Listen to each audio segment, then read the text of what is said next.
నిఖిల్ వచ్చేసి అంటే తనకి కావాల్సిన వాళ్ళు ఉన్నారా లేదా అని చెప్పేసి మనకంటే అది చెప్పాడు. సో అంటే వైల్డ్ కార్డ్ నుంచి రావచ్చు అని చెప్పేసి అన్నాడు. బట్ కాకపోతే చేతనేమో హౌస్లోనే ఉన్నాడా అని చెప్పేసి అన్నాడు. రెండు విధాలకు ఎలా అన్నాడో నాకు అర్థం కాలేదు.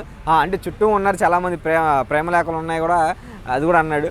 బట్ ఎన్ని ఉన్నా సరే సీత మాత్రం తన మీద ఎప్పుడు ఫోకస్డ్గా ఉంటుంది. ఆమె కూడా గమనించారో లేదో నాకు తెలియదు, కానీ ఎప్పుడు సీతకి తనంటే ప్రాణం, బాగా ఇష్టం నిఖిల్ అంటే. ఎప్పుడో బిగ్ బాస్ బయటికి వెళ్ళిన తర్వాత ప్రపోజ్ చేస్తుందేమో నాకు తెలిసి.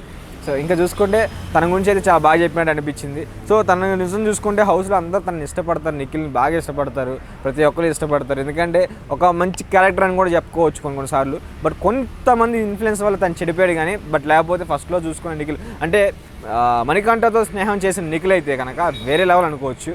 చాలా అంటే చాలా బాగా అనిపించాడు అప్పుడు.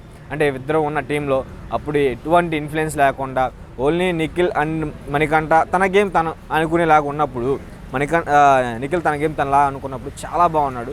సో అలాగే ఉండుంటే బాగుండేది. బట్ కొంచెం ఇన్ఫ్లుయెన్స్ వల్ల అయితే కొంచెం మారిపోయాడు. ఇప్పుడిప్పుడే కొంచెం బయటకు వస్తున్నారు. నిన్న జరిగిన గేమ్లో కానీ కొంచెం వాటిలో కొంచెం ఆ ఇన్ఫ్లుయెన్స్ అనేది కనిపించట్లేదు, కొంచెం తగ్గుతూ వస్తుంది.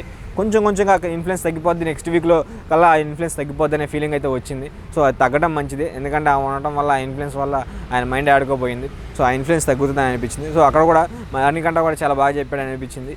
సో ఇక్కడ నుంచి అయితే తన చీఫ్ కాదు కాబట్టి ఇక్కడ నుంచి ఆ చీఫ్ కింద పనిచేయడం ఎలా ఉంటుందో చూస్తాడని అనిపించింది అనమాట నాకైతే.